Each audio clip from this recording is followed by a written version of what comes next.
재발이 되지 않을까라는 그런 걱정 더불어 임신과 출산에 영향을 주지 않을까라는 생각 때문에 한방 치료에 관심을 많이 갖고 계신 걸로 알고 있는데요. 한방 치료는 어떻게 들어갈까요? 네, 자궁 내막증의 치료는 통증 개선뿐만 아니라 임신율을 상승시키고 유산율을 저하시키고 그리고 폐경까지의 불편함을 최소화할 수 있도록 해야 합니다. 한의학적 치료는 자궁 내막증으로 인해 발생한 염증을 효과적으로 가라앉히고 내막증 조직의 감소 및 자연사를 유도하여 병소를 치료하게 됩니다. 또한 월경 기간에 역류가 발생하더라도 복강 안에 유착하여 성장하지 못하도록 면역 시스템을 회복합니다. 임신을 준비하는 경우 난소의 기능을 회복하여 난자의 질이 향상되고 자궁 내막이 착상에 적합하게 변화하여 임신을 잘 유지될 수 있도록 돕습니다. 불가피하게 수술을 하더라도 수술 후 적절한 한방 치료를 통해 내막증의 재발을 막고 이후 자궁과 난소의 건강을 유지하도록 하는 것이 바람직합니다. 이 그래프는 한약 치료군과 호르몬 치료군에 있어서 증상 완화 정도와 임신율을 비교하는 것인데요. 증상 완화에 있어서도 한약 치료군처럼 한약 치료군이 조금 더 효과적으로 나타나고 임신율에 있어서는 10% 정도 더 높게 나타났습니다. 한약 치료의 경우 호르몬제 사용에 따른 부작용이 없는 측면까지 고려한다면 한약 치료가 환자에게는 덜 힘들고 효과적인 치료법이라는 것을 보여줍니다. 네, 자료까지 살펴봤고요. 그리고 최근에 자궁에 혹이 생겨서 병원을 찾는 여성들이 늘고 있다라고 들었는데요. 그런 거를 자궁 근종, 자궁 선근증이라 하잖아요. 이거는 어떤 질환일까요?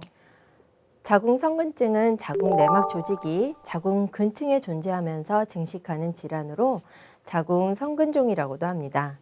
3, 40대에서 많이 발생하고 출산의 경험이 있는 여성에게 더 많이 발생합니다.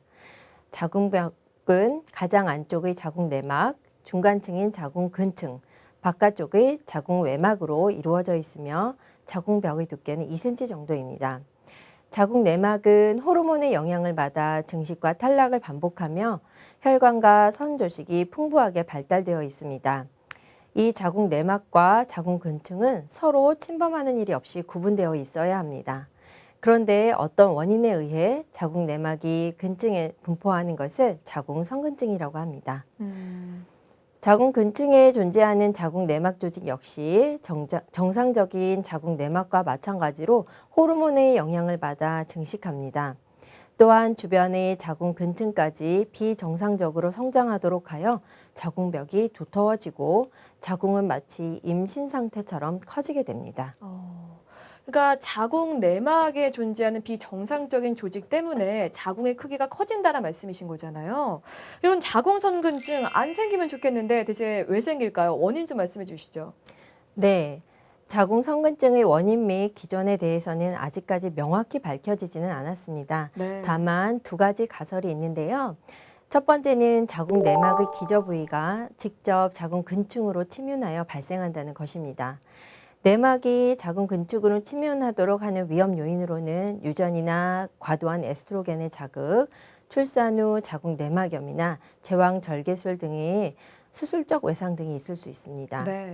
두 번째 가설은 자궁 근층 조직이 스스로 변하여 자궁 내막 조직과 유사해졌다는 것입니다.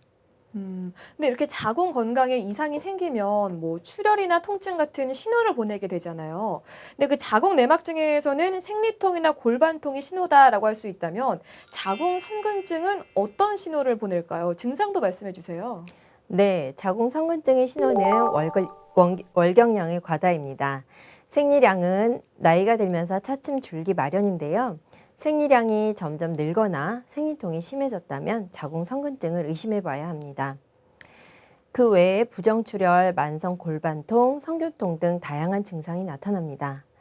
작은 성근증으로 자궁이 커지면서 자궁 내막의 면적도 증가하기 때문에 생리량이 많아집니다. 월경혈에 덩어리가 섞여 나오는 일이 많고 출혈이 지속되면 어지럽거나 가슴이 두근거리거나 쉽게 피로감을 느끼기도 합니다. 네. 여성의 자궁은 월경 기간이 되면 자궁 근층을 수축하여 내막을 탈락시키고 생리혈을 배출합니다. 네. 그런데 자궁 성근증이 있는 경우 침윤된 내막 조직으로 인해 자궁 근층이 두터워져서 더한 수축을 해야 합니다. 게다가 자궁 근층에 있는 내막 조직도 월경 주기에 따라 출혈을 일으키기 때문에 자궁 근육은 반사적으로 수축 경련을 하게 되고 결과적으로 생리통이 극심해지는 것입니다.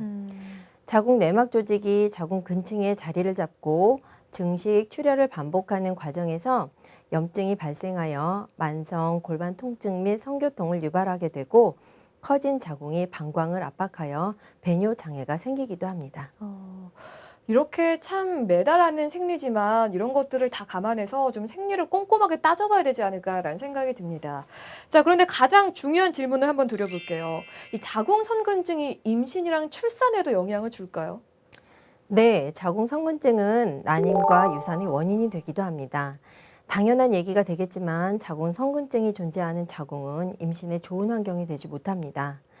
임신에 성공하기 위해서는 자궁 내막이 건강한 상태를 유지하여 수정란의 성장과 착상을 도와야 합니다. 네. 그런데 자궁 성근증으로 인해 내막에 비정상적인 변화가 발생하게 되면 오히려 배아의 착상과 성장을 방해하게 됩니다. 자연 임신뿐만 아니라 시험관 시술을 하게 되는 경우에도 자궁 성근증이 임신 성공률을 저해하는 것은 마찬가지입니다. 따라서 임신을 준비하는 분이시라면 근본적인 치료가 이루어져야 합니다.